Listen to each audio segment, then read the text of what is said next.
Sementara itu, Panglima TNI Jenderal Andika Perkasa memastikan pengamanan KTT G20 siap 100%.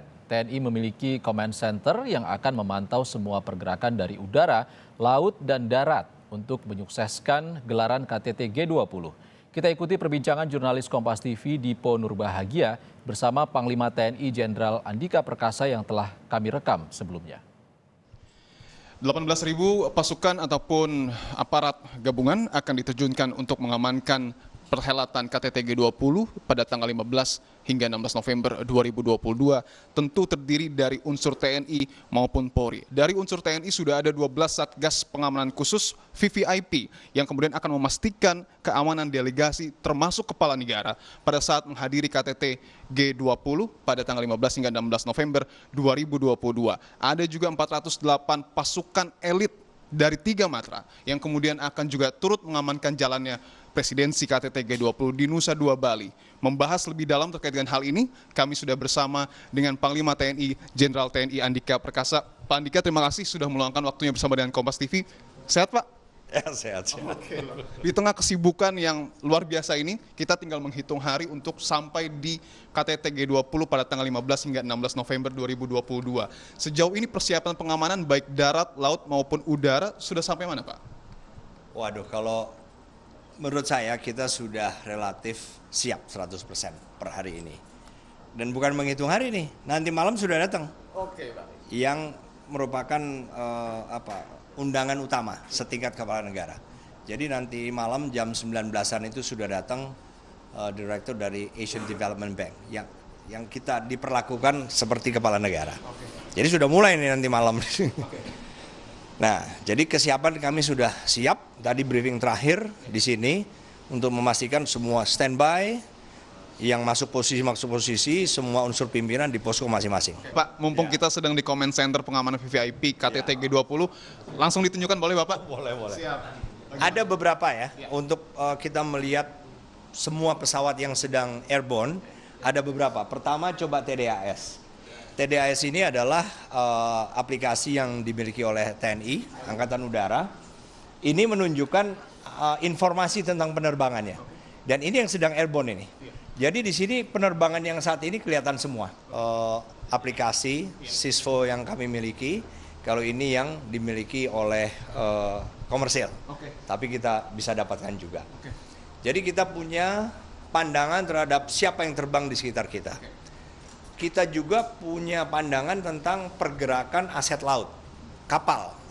Semua yang berada di dunia bahkan ya, termasuk demonstrasi ada di mana, macet ada di mana. Jadi misalnya rute tertentu yang harusnya dilewati oleh rangkaian kendaraan kepala negara ke satu venue, ternyata macet. Nah dari sini udah langsung, dia sebelum berangkat jangan gunakan rute utama karena macet di titik ini. Gunakan rute cadangan, nah gitu-gitulah. Nah ini dia, ini aplikasi kami. Aplikasi kami kita bisa melihat misalnya ini kan ZEE mas, batas ZEE kita nih ya. Kita bisa tampilkan kapal-kapal yang, nih kapal militer asing. Coba tampilkan. Jadi misalnya 24 jam terakhir, gerakan ada satu kapal. Nah ini dia nih. Darat, mas tinggal pilih. Kita mau melihat CCTV, berarti kan di jalan-jalan. Kita punya 137 CCTV yang kami gelar sendiri nih, bukan punyanya publik. Yang semuanya berkualifikasi PTZ atau Pan Tilt Zoom.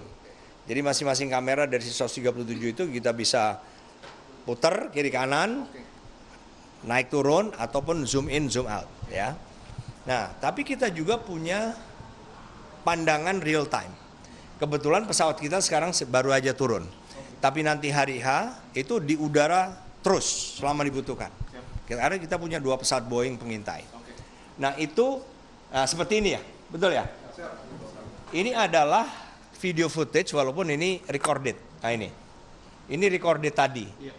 Jadi kita bisa zoom in bahkan sekecil-kecilnya sesuai permintaan saya. Detail sekali ya Pak ya? Iya, sesuai permintaan. Ini kan belum, ini masih umum nih mas. Tapi begitu saya minta, misalnya ada insiden, ini kan di depan Apurva nih mas. Iya, betul. Coba zoom in ke sana. Jadi real time kita bisa punya pandangan. Sehingga kita bisa langsung tindak lanjuti, oh di situ ternyata ada kecelakaan, oleh karena itu coba cepat untuk mobil crane untuk segera memindahkan mobil yang celaka, gitu-gitulah. Artinya tidak hanya soal keamanan, tetapi juga misalnya ada kecelakaan, mungkin saja bencana, ini semua sudah tercover ya Pak?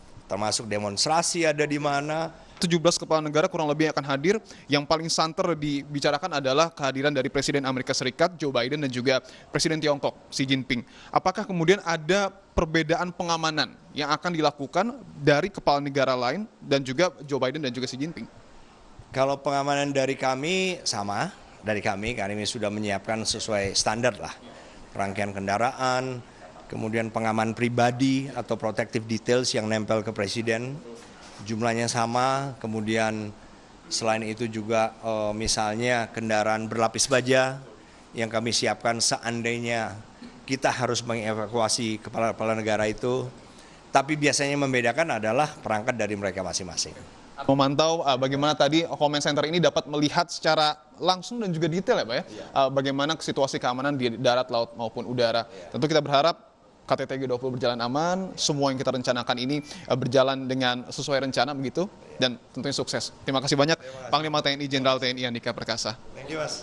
Dan tentu kita berharap seluruh rencana ini betul-betul dapat diimplementasikan dan KTT G20 pada tanggal 15 hingga 16 November 2022 dapat berjalan aman dan juga sukses. Saya Dipon Rubahagia dan juga juru kamera Febri James melaporkan dari Nusa Dua Bali.